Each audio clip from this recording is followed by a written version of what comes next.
नमस्कार विद्यार्थी मित्रांनो. राष्ट्रसंत विद्यानिकेतन प्राथमिक शाळा उमरखेड इयत्ता 6वी विषय भूगोल पाठ 6 महासागराचे महत्त्व.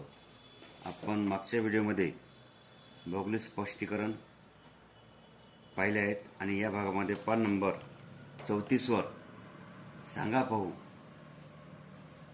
आणि भौगोलिक स्पष्टीकरण महासागर व हवामान इत्यादी विषयी माहिती पाहू. आकृती 6.5 चे निरीक्षण करा आणि आपल्या खाली दिलेल्या प्रश्नाचे उत्तर सांगा. तर पहिला प्रश्न याच्यामध्ये आपल्या आहारामध्ये कोणकोणत्या गोष्टी असतात? आपल्या आहारामध्ये कोणकोणत्या गोष्टी असतात? आपण म्हणजे जेवणामध्ये, रोजच्या जेवणामध्ये कोणते कोणते पदार्थ खातो? आता तुम्ही इथं चित्र पहा, चित्रात निरीक्षण करा. याच्यामध्ये काय काय दिसते तुम्ही पाहायचं आहे. तर आपण आपल्या आहारामध्ये वरण, भात, भाजी, पोळी, आमटी, आंबवलेले पदार्थ, शाकाहारी व मांसाहारी पदार्थ, लोणची, चटणी इत्यादी गोष्टी असतात. हे आपल्या आहारामध्ये आपण ह्या गोष्टी घेत असतो. तर दुसरा प्रश्न असा आहे की वरीलपैकी कोणते पदार्थ मांसाहार या गटात येतात? जे आपण हे चित्र बघत आहे, तर कोणकोणते पदार्थ मांसाहारी गटात येतात?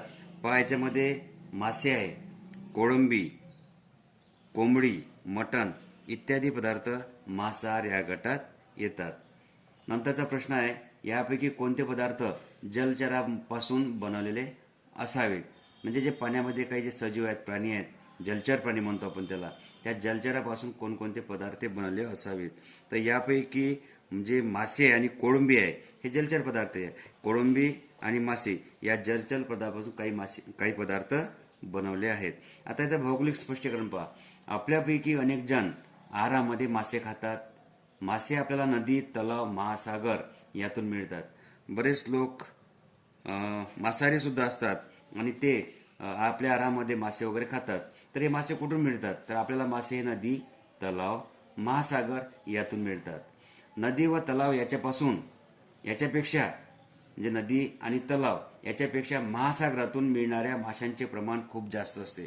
कारण नदी, तलाव हे छोटे असते, तर महासागर हे खूप त्यामध्ये पाणी असल्यामुळे, मोठे विशाल असल्यामुळे त्याच्यामध्ये माशाचं प्रमाण खूप जास्त असते. समुद्री जीव पकडण्याचे काम जगभर मोठ्या प्रमाणावर चालते. हे एक प्रकारचा व्यवसाय आहे. समुद्र ज्या देशाला लागून आहे, किनारा लागून आहे, त्या देशामध्ये किंवा त्या भागामध्ये हे समुद्रातील जीव, जलचर प्राणी, मासे वगैरे, कोळंबी वगैरे, खेकडे, मासे अशा प्रकारे जे जलचर प्राणी आहे, हे समुद्री जीव पकडण्याचे काम हे जगभर मोठ्या प्रमाणावर चालते. मानवाच्या प्राचीन व्यवसायापैकी हा एक व्यवसाय आहे. म्हणजे जे माणूस पूर्वीपासून जो व्यवसाय करताय, त्या व्यवसायापैकी हा एक पूर्वीचा जुना म्हणजे प्राचीन व्यवसायापैकी हा एक महत्त्वाचा व्यवसाय आहे. आहार हे जरी यामागचे मुख्य कारण असले, खाण्याला तर आपण हे जलचर प्राणी वगैरे अन्नामध्ये घेतोच, हा जरी मुख्य कारण असलं तरी औषधी निर्मिती, खत निर्मिती, संशोधन इत्यादीसाठी या जीवांचा वापर होतो. आपण आहारामध्ये तर घेतोच जलचर प्राणी, मासे वगैरे, परंतु हे जरी मुख्य कारण असलं तरी त्याचा उपयोग आणखी औषध निर्मिती, खत निर्मिती आणि संशोधन इत्यादीसाठी या जीवांचा वापर होतो. भारतामध्ये प्रामुख्याने पहा, कोळंबी, तिसरे, खेकडे, सुरमई, बांगडा, पापलेट, मोरी, शार्क, रावस इत्यादी समुद्री जीव खाल्ले जातात. जगाचा विचार करता यात आणखी प्रजातीमध्ये भर पडते.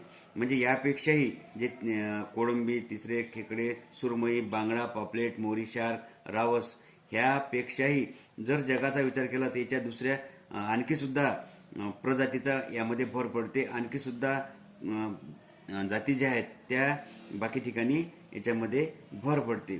मानवी शरीराला लागणाऱ्या काही महत्त्वाच्या जीवनसत्वाचा पुरवठा माशांच्या सेवनात होतो. आपण जे पालेभाज्या वगैरे, काही कडधान्य वगैरे खाऊन जे जीवनसत्व मिळवतो, त्यानंतर ज्या काही अजून शरीराला लागणाऱ्या काही महत्त्वाच्या जीवनसत्व आहेत, म्हणजे महत्त्वाच्या जीवनसत्वाचा पुरवठा आपल्याला माशांच्या सेवनातून म्हणजे मासे खाल्ल्यामुळे होतो. ज्या देशांना सागरी किनारा लाभला आहे व इतर व्यवसायाची कमतरता आहे अशा देशातील लोकांचे जीवन पूर्णतः सागरावर अवलंबून असते. उदाहरणार्थ मालदीव, मॉरिशस, सेशल्स बेटे इत्यादी. म्हणजे ज्या देशांना किनारा लागला आहे, म्हणजे किनारा लाभला आहे, किनारा जवळ आहे, त्या देशात व्यवसायाची जर कमतरता असेल, व्यवसाय जर कमी असेल, तर अशा देशातील लोकांचे जीवन हे पूर्णतः त्या सागरावर अवलंबून असते. कारण ते सागरामध्ये अशा प्रकारे जलचर प्राणी वगैरे जलचर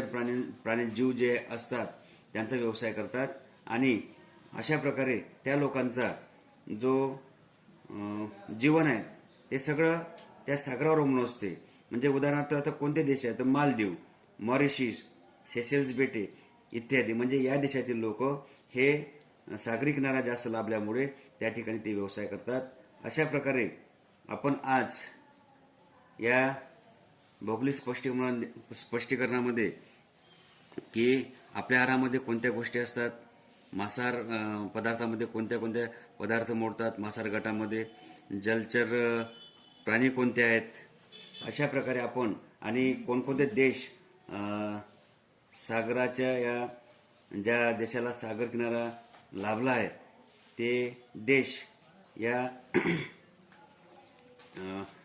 सागराच्या या सागरी किनारा लाभला असल्यामुळे आणि व्यवसायाची कमतरता असल्यामुळे त्या ठिकाणच्या लोकांचं जीवन हे सागरावर अवलंबून असते.